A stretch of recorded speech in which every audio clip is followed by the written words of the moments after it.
Well, I'm happy to know that I charmed anybody with my wit, because I'm not sure I said 3 words that evening.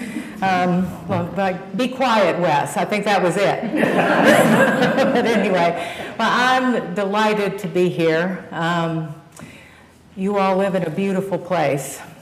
I want to thank my friends at Shumacher for introducing me to the Berkshires. I'd not been here until I came to my first board meeting, Susan, about 5 years ago. So thank you to Susan and Amelia, Rachel, my friend Ann McDonald, who serves on the board of directors with me, picked me up at the airport, and she's taking good care of me. And I want to tell you how much this area has lived in our imagination for, many, many years. My father and mother are good friends of Susan's. They were friends of Bob Swan's. My husband, Steve Smith, started the first CSA in Kentucky, and he called a woman named Robin Van Ian. Am I saying that right, correctly? He read about her somewhere and called her up and talked to her about community-supported agriculture. And from that call, he started a CSA farm. Daddy has always been really interested and encouraged by the work of Berkshires. In fact, has tried seriously to do something like that in Kentucky. I will have to say that at this point, we have so little to spend money on in Henry County, Kentucky. We've got to do some building back before something like a local currency would work, I think. But I want to thank you all for the example you've been to my family and to people I love in Henry County. I was reading through what I have to say this evening before I came, and I thought, man, I am so boring. I say the same things all the time. And I remember, I know what my mother says about my father's writing, and I've written it down. My mother says that my father's principal asset as a writer has been the knack of repeating himself. So I take some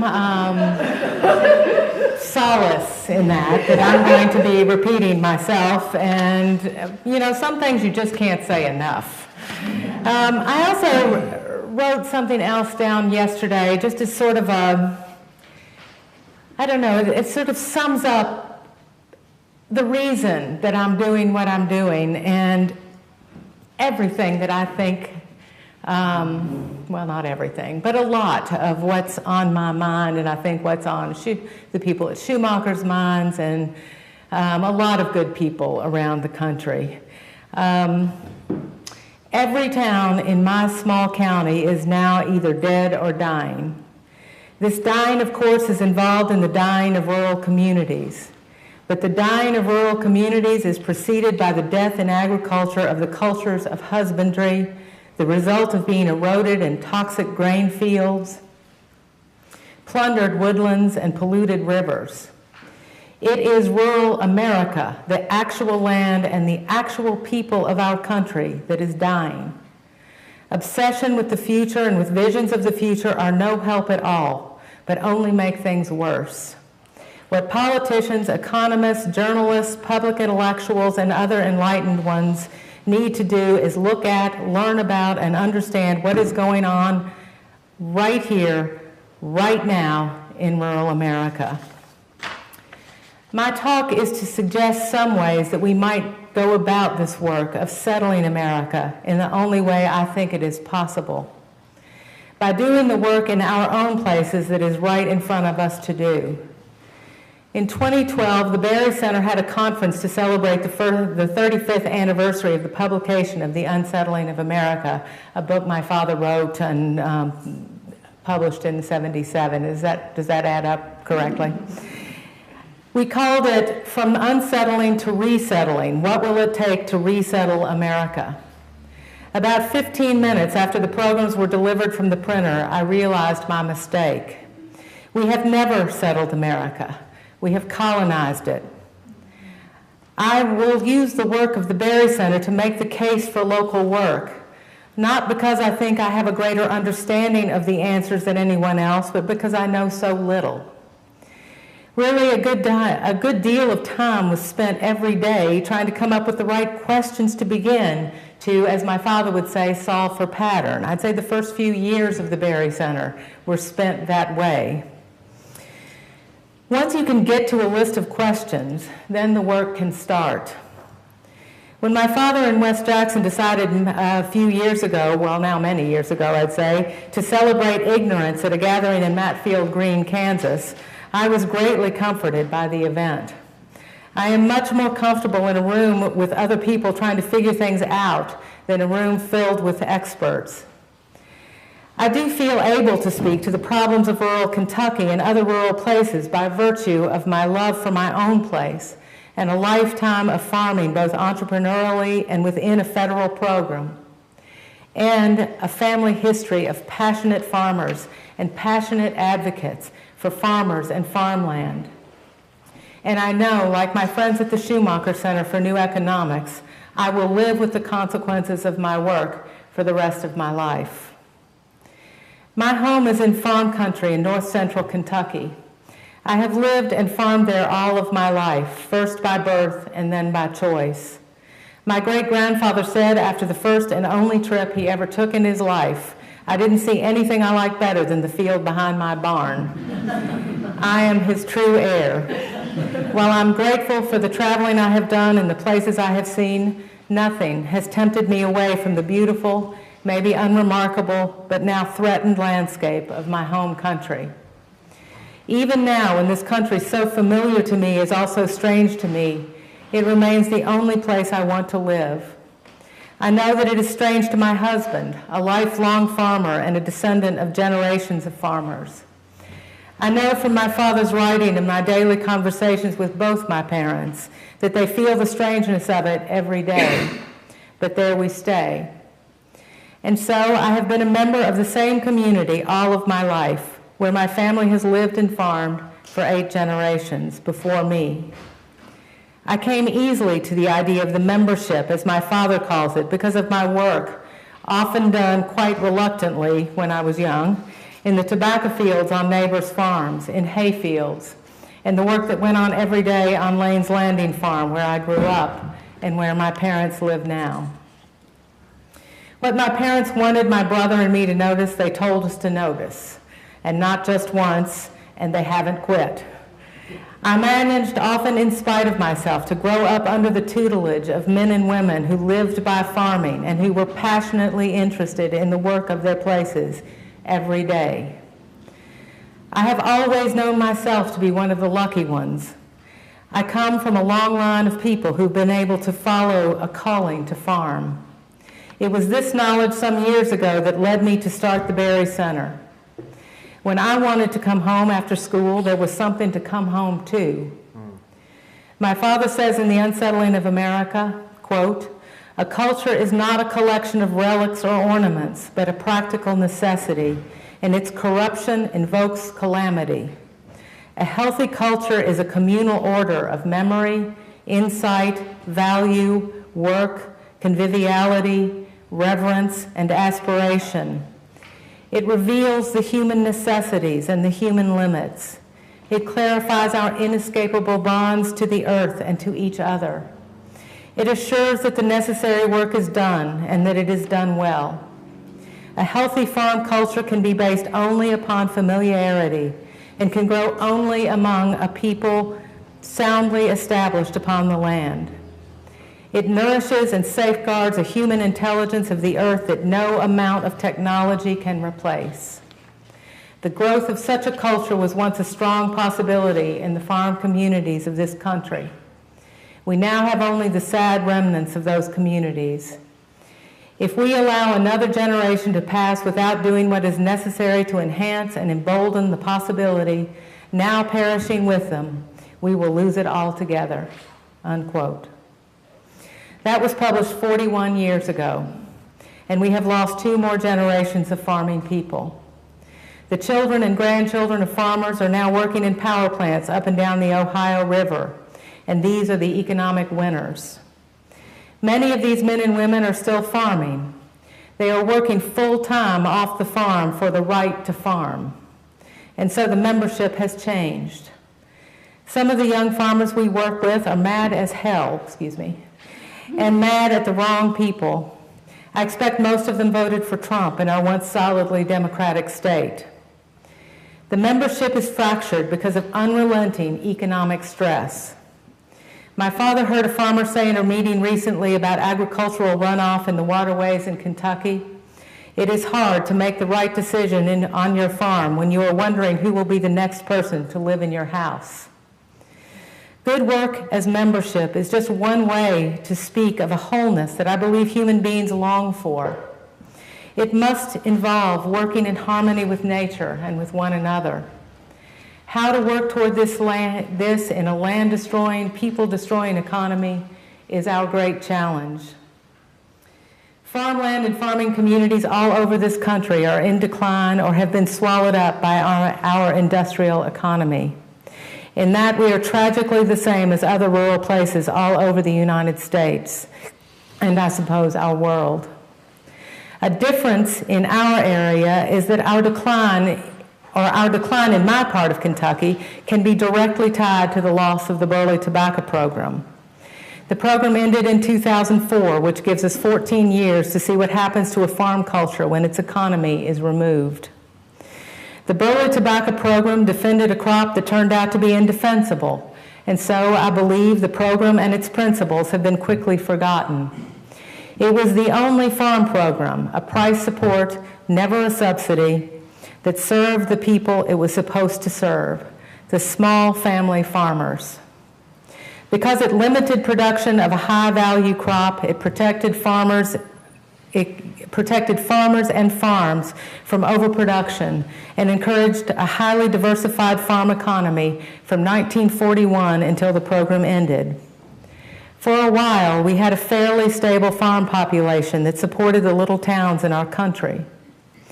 We had a farm culture of shared work. Differences in political and social issues didn't matter much when our economy was stable, but now matter absolutely. The community is polarized because we have lost our shared culture.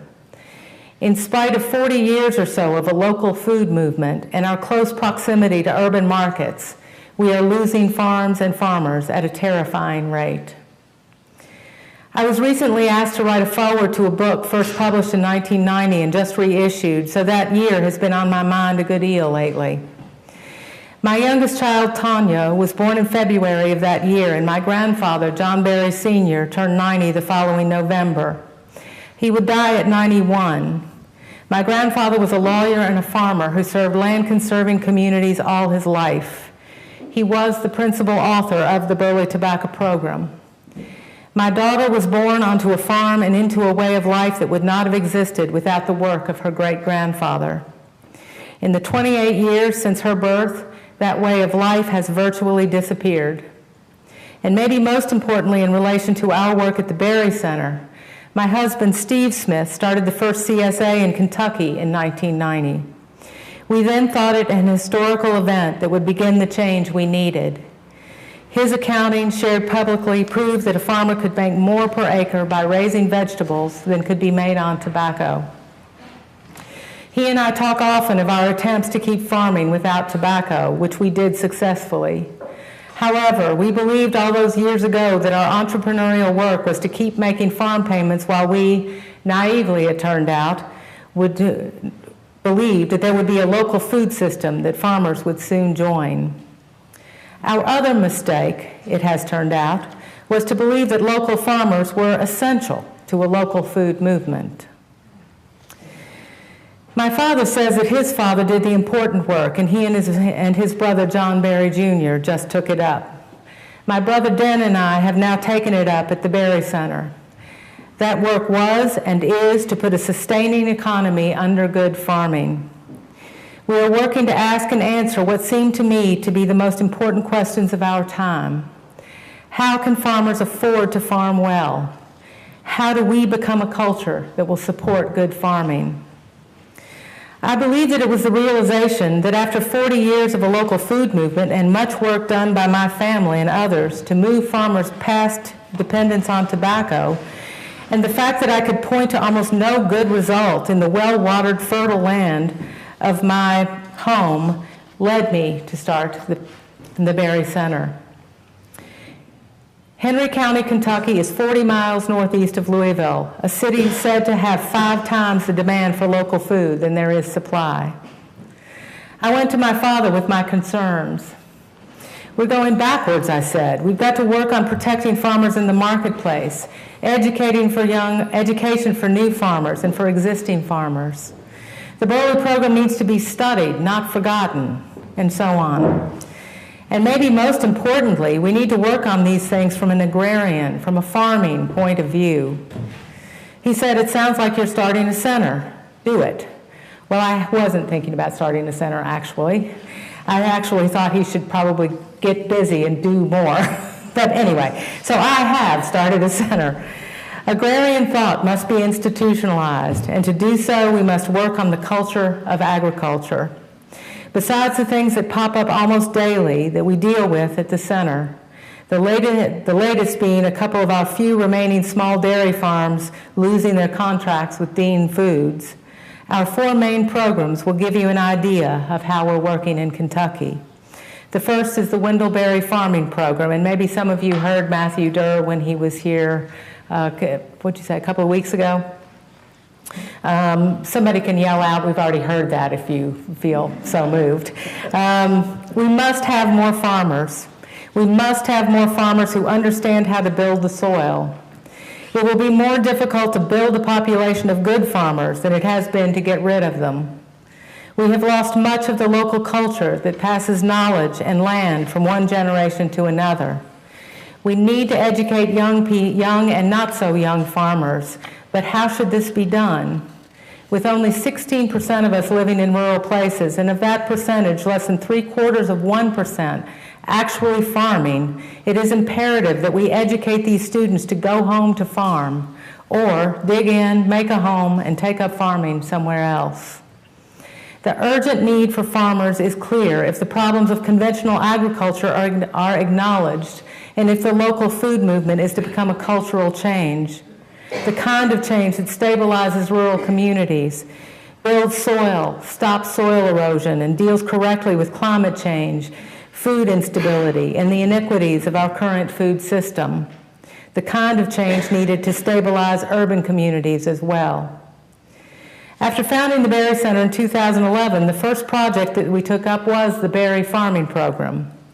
We worked with Dr. Leah Bayans to design an interdisciplinary ecological agriculture curriculum. We followed the lead of elders that we knew and trusted and established a program based on the life work of my father, and his brother. For 50 years, Daddy has been speaking nationally and internationally for land use that takes into consideration the land and the people. We heeded his call to upend the typical upward mobility major and established a major in homecoming, which rather than leading students up and away, brings them down to earth and back to their homes.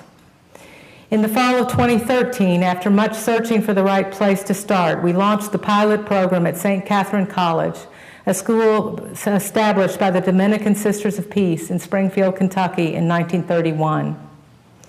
The first cohort of students enrolled in the Berry Farming Program graduated in 2016. They participated in dozens of agricultural conferences.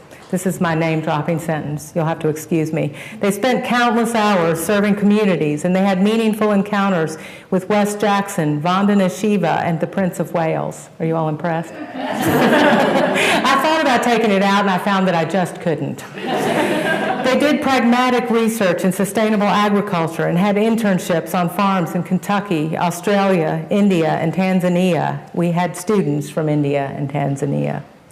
Most dear to my heart is that we were getting generational farm kids from what is left of the farm culture in Kentucky, and not just encouraging their passion for farming, but giving them the information needed to farm well. The program linked agroecology with agrarian history, environmental literature, gender studies, fine arts, and business. These areas were blended so that a student farmer learned to make decisions informed by literary representations of the land, and a student concentrating on environmental writing had learned something about farming. The students learned that the devastation suffered by rural America is not inevitable. It is not the result of changing times or technological development. It is not the result of uncontrollable economic circumstances. It is a crisis by design. This is empowering information for young people from rural Kentucky to rural India. The upward mobility major has put our schools far too much at the service of what we have been calling overconfidently our economy. Education has increasingly been reduced to job training, preparing young people not for responsible adulthood and citizenship, but for expert servitude to the corporations. There has been an ongoing feeble objection to this reduction, but most people have been willing to ignore or tolerate it, or even applaud it, despite the obvious dangers. Now, however, the failure of the economy and its subservient institutions has become too obvious to be denied. We are now facing a hardship long deferred. We have no choice but to do better. My father said that the berry farming program curriculum should be in every college and university. We need everyone, not just the few remaining farmers, to be agrarians. Now for the bad news. After an excellent start at St. Catherine and the graduation of our first students, the college took bankruptcy and closed July 2016. A heartbreaking occurrence of the students, faculty, staff, and community of St. Catherine. Dr. Leah Bayans, the director of the program, came to work at the Berry Center as a staff person to work with my father and me on the curriculum while we looked for our next partner. We are now working, as you know, with Sterling College in Vermont to establish what is now called the Wendell-Berry Farming Program in Newcastle, Kentucky. I thought we could get away with that because I knew he wouldn't Google it. But he found out and he has chosen to forgive me. The Wendell-Berry Farming Program in Newcastle, Kentucky, the county seat of Henry County and the home of the Berry Center. The first students are expected in Newcastle in August of this year. This is from the case statement for the program. Published in 1977, Wendell-Berry's seminal work, The Unsettling of America, Culture and Agriculture, describes the peril facing rural communities and farming.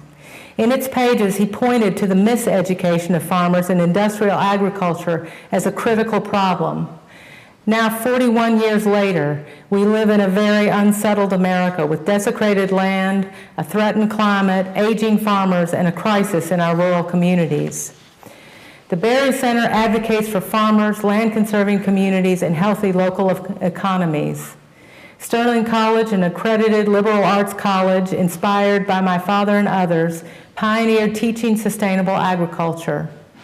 These two organizations are collaborating to establish an educational model that prepares a new generation of farmers to help reinvigorate rural America. The Wendell-Berry Farming Program draws from Sterling's success, contributing to the rural agricultural movement in northern Vermont. With the expertise and resources of the Berry Center, we will create another site in Henry County, Kentucky that prepares a new generation of farmers that we hope to then use to promote the adoption of this model across the country. The three essential elements of our plan are a new concept of farmer education. Students will enroll in the 3rd and 4th years of college having discerned that they want a rigorous, experiential, place-based agricultural education informed by the writing of Wendell-Berry and other agrarians, and that they aspire to live in and strengthen rural communities. The program will enroll 50 students who will earn a degree in sustainable agriculture. The cost of education and student loan debt impact the choices those who plan to farm make and are challenges we will address. Sterling is a work college through which students contribute labor to cover much of the cost of room and board.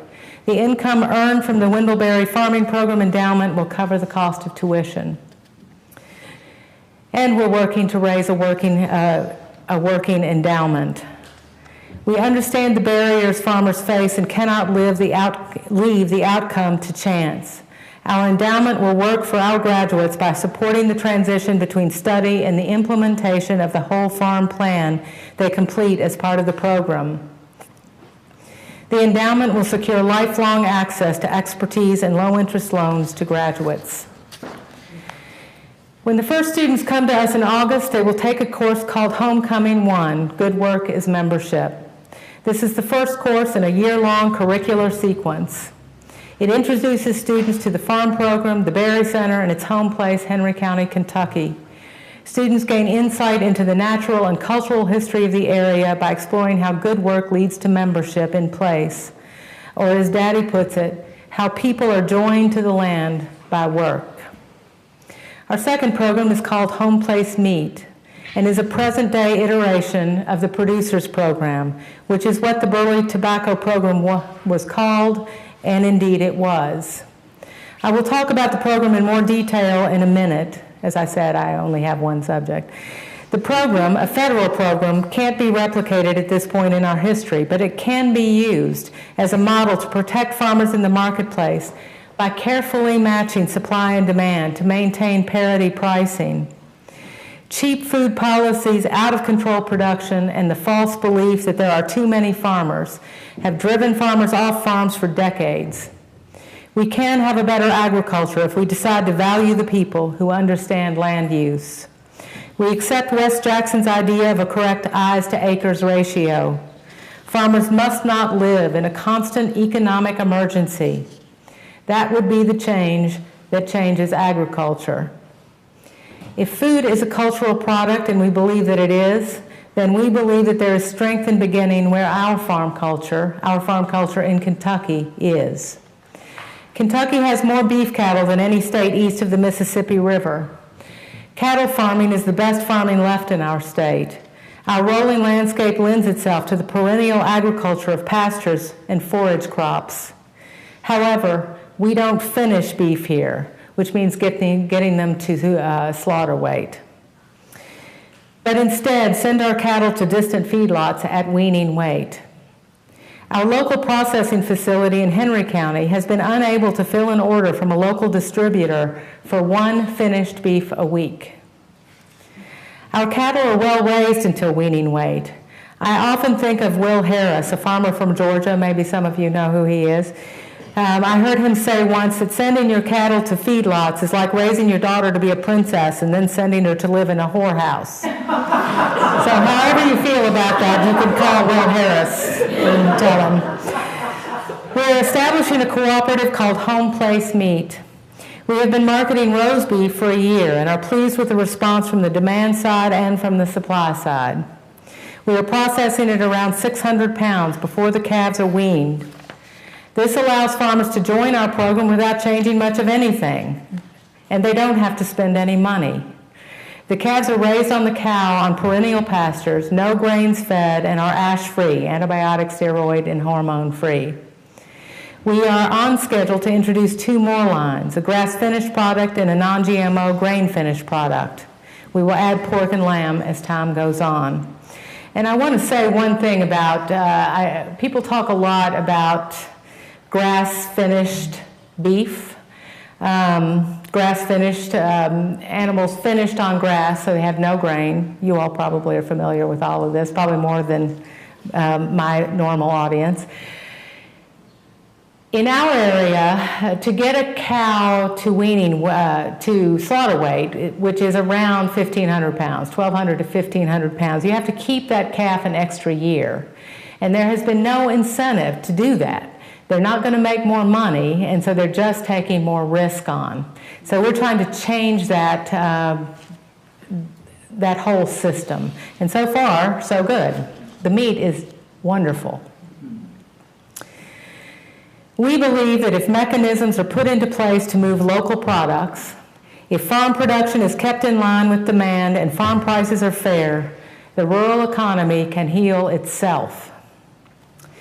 Our third program is the Agrarian Culture Center and Bookstore. We are working in our own home place to gather a people together who lost their community when the farm economy was lost.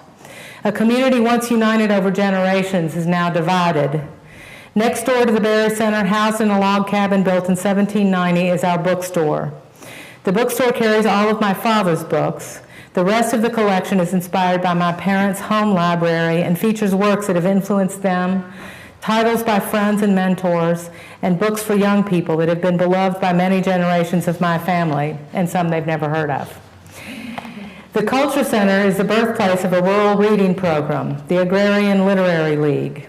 Established in 2016, the program is bringing humanities programming to rural communities, fostering the preservation of local histories through conversation and storytelling, strengthening pride and stewardship of place, and conserving the unique culture found in rural places. And it is working. No one is more surprised than I am. The first book chosen for the reading program was a novel called The Memory of Old Jack. Local money was raised so that anyone from our county who wanted a book could have a free copy. 300 people got books. 20 book groups were started. And I heard from people I've known all of my life that this was the first book they had ever read, and now they're hungry for more. And these programs have life. These groups are still meeting to talk about shared history and getting ready for this year's program. The archive at the Berry Center is the foundational work of the center. My grandfather, John M. Berry Sr., a lawyer and a farmer, devoted his life to advocating for small farmers in their communities.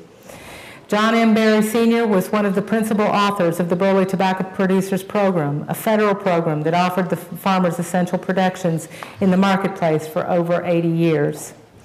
He also served as the president of the Burley Tobacco Growers Cooperative, the entity that managed the program for many of those years. He served as a protector of the program until he was 85 years old, always ready to go to D.C. to defend the program and the people the program served. John Sr. was a meticulous record keeper. The files from his law office and the cooperative offer an invaluable look into Kentucky's agricultural history and provide a context to the sorts of conversations that occurred as he raised his sons, John Jr. and Wendell. There is no doubt that without the Berry Center's interest in the papers, they would have been permanently lost. When viewed as a whole, the works of John Sr., John Jr., and Wendell offer compelling insights into rural economies that support good farming and land use. These papers, accompanied by associated interviews, photographs, works of art, oral histories, and manuscripts, depict both the art and science of agrarian life. These historical pieces reflect a culture of good farming and land use that was prevalent throughout our state and is now nearly gone. All of those papers will be online and available to the public, and researchers visit our center now to study the papers. I heard my father say recently that his subject has been the history of the industrialization of agriculture and the possibility of changing the standards by which that history is judged. Our work at the Berry Center is to hold on to the information we need to judge that history. We won't do better if we depend on myths to inform our efforts. Myths like U.S. agriculture feeds the world and that the local food movement has changed the culture of farming. Farmers are offered two choices right now in American agriculture. They can be either small and entrepreneurial or large and industrial, with almost nothing in the middle. After some initial excitement about local production for local markets in the late 80s and early 90s, most farmers in my area have given up on an unpredictable market that they don't understand and they don't trust. Farmers need an organization in the middle to move product, consider parity pricing, protect them from overproduction, and take good husbandry into account. My grandfather said this about parity in a speech to Congress in 1948. The parity concept is the happiest and most fortunate thought that has visited the minds of statesmen of this country in generations. It accords with our way of life and gives real and tangible meaning to the philosophy of equal opportunity. It is a consistent American way of striving for and approaching parity of income without the use of direct subsidy payments by the government. It must be preserved and effectuated to the end that farmers may continue to enjoy the high standard of living and opportunity which they have had only a taste of. I think that's very beautiful. He also said in a letter to Roland Evans and Robert Novak, dated September 16, 1981, determined assaults are being made on the production control and price support programs for tobacco, and no one raises an objection to the 8-hour day and the 40-hour week and the minimum wage, which is a supply control and a minimum price support. The reason, of course, is that labor has the vote and tobacco does not. To obtain the best work in the economies of land use, those who use the land must be enabled to afford the time and patience necessary to do the best work. And so parity of necessary occupations must be supported by parity of income. Parity in this sense is not a new thought. The Agricultural Adjustment Act defines parity as that gross income from agriculture which will provide the farm operator and his family with a standard of living equivalent to those afforded persons dependent upon other gainful occupations. Maybe the idea of parity does not need much explanation or defense, but I keep running into people who have no idea what the word means. If, as now and always, a sufficient staff of land users is necessary to the health of the land and therefore to the lives of all of us, then they should be afforded a decent livelihood. And this, the so-called free market cannot provide except by accident. The concept of parity, as fair-minded as it is necessary, addresses one of the problems of farming and farmers in the industrial economy. Another such problem, more fundamental and more in need of understanding, is that of overproduction. Other gainful employment in the cities escapes this problem because the large industrial corporations have not characteristically overproduced. Surplus production is a risk native to commercial agriculture. This is because farmers individually and collectively do not know and cannot learn ahead of time the extent either of public need or of market demand. Given the right weather and the progressive application of technologies, their failure to control production, even in their own interest, is almost certain. Either because the market is good and they are encouraged, or the market is bad and they are desperate. In the absence of imposed limits, overproduction will fairly predictably occur in agriculture as long as farmers and the land remain productive. It has only to be allowed by a political indifference prescribed by the evangels of the free market. For the corporate purchasers, the low price attendant upon overproduction is the greatest benefit. As for farmers, it is the singular cruelty of the current agricultural economy. Farm subsidies without production controls further encourage overproduction. In times of high costs and low prices, such subsidies are paid ultimately and quickly to the corporations. The problem of overproduction is everywhere in agriculture. We have too much organic milk right now, organic milk. A young farmer who sells produce at the Ferry Building in San Francisco told me that when his organic Brussels sprouts are ready for market, everyone else's are too, and he has trouble selling out. My husband had a waiting list of 100 people the entire time he ran his CSA. Now young farmers in Kentucky are having trouble selling enough shares to make a living. They are in direct competition with farm markets and cheap organic food in Walmart and Kroger.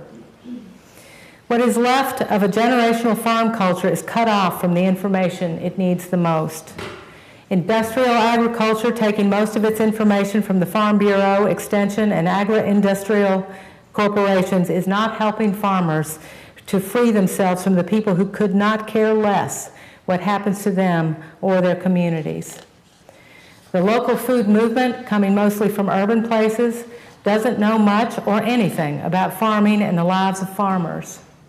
It appears now that we can measure the success of the local food movement by how many people think that the situation for farmers is improving, when in fact it is not.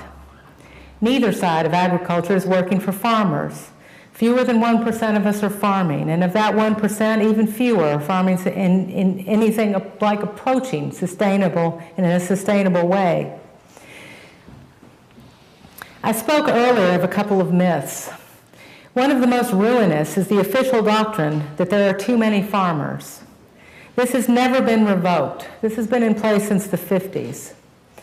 It was, in fact, this realization that set my father off, as he says, to write The Unsettling of America. In 1967, it was reported in the Louisville Courier-Journal that President Johnson's Special Commission on Federal Food and Fiber Policies said that the country's biggest farm problem was a surplus of farmers. It was clear to my father then, and it is clear to me now, that the lives and communities of small farmers, then still on the farm, were of less value than technological advances in agriculture. As evidence of the persistence of this doctrine, too many farmers, I want to share with you a passage from a letter of October 3rd, 2016, that John Logan Brent, Judge Executive of Henry County, wrote to my father and to me. I have taken a couple of afternoons to work on the accounting for farming cattle under the current terms. Enclosed, you will find that product based on a real example, which is our 100-acre farm, and it's approximately 25 cow herd, which, by the way, is the average cow herd size in Kentucky. The good news is that for a young person wishing to earn a middle to slightly below middle class annual salary of $45,000, farming cattle full-time, he or she only has to have $3,281,000 in capital to get started. If he or she can find 780 acres to rent, he only has to have $551,000 for cows and equipment. I say this is the good news because the reality is that this was based on weaned calf price of $850 from June of this year. According to today's sales reports, that same calf is now $650 or less, and it's been up and down ever since John Logan wrote this. That alone is a prescription for how to get rid of farmers forgetting other adverse agricultural markets. Once and for a while, farmers were out of this boom and bust industrial agriculture because of the Burley Tobacco Growers Cooperative Association. Under this program, support prices for the various grades of tobacco were set according to a formula for assuring a fair return on the cost of production. Production was controlled by allotting to each farm according to its history of production, at first an acreage and later a poundage, that would be eligible for price supports under the program. The allotments each year were determined by the supply of tobacco worldwide that was available for manufacture. To buy a protected crop or a portion thereof, a purchaser had to bid a penny a pound above the support price. The government's assistance to the program consisted of a loan made annually against the crop, which permitted the program to purchase, store, and resell the portion of any year's crop that did not earn the extra penny a pound, which, thanks to the loan, would be purchased by the association and the grower paid at the warehouse. The cost to the government was only administrative until, in response to protests, this cost was charged to the farmers, and the program then operated on a basis of no net cost. The parity pricing under the tobacco program was in no sense a subsidy. In the 6 decades of its life, the program kept farmers on their farms in Kentucky, Missouri, Indiana, Ohio, and West Virginia. It allowed for a very good diversified farm culture and kept soil in place because a living could be made plowing only the least erodible land. For instance, when I bought a 198-acre farm in 1982, the farm had a 5-acre tobacco base. Except for a few acres of grain crops that we raised to feed our dairy cows, the rest of the farm was used for permanent pasture and forage crops. The program was, in fact, an economy that we could function in. When we went to the bank to get a loan to buy the farm, the most important piece of information needed was the size of the tobacco base on the farm. That allowed the loan officer to see quickly that we could make our payments. The program allowed for farmers to move from tenancy to land ownership. This was a defining event in the lives of a considerable number of worthy people my husband and I knew, including his parents and grandparents. As I said, we can't replicate this program now. The political climate is not friendly to the idea that the free market needs to be restrained for the good of farmers, and we don't have a population of people who know how to farm. But this program and its principles provide a model of how to think about the economic lives of farmers. It cannot be forgotten because of the stigma of tobacco, which I believe is what has happened. We are in desperate need of models that work, and this is a good one. In fact, Organic Valley, the dairy cooperative, is modeled on the tobacco program. If we agree that food is a cultural product, then we have to think about what has happened to the rural culture. The demand for well-raised local products going up has met the rural culture coming down. There are fewer and fewer of us who can recognize what is happening.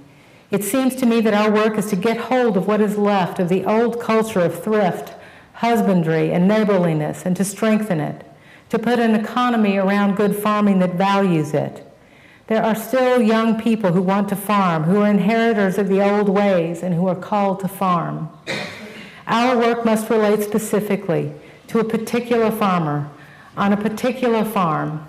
What will work well for him or her, for this farm, for this community? To help with this work, I've been in need of teachers and a vision of what I believe we are after. I've been lucky in both. The agriculture of Henry County, Kentucky declined a good deal in the years between my father's childhood and my own, but it was still pretty good when I was growing up.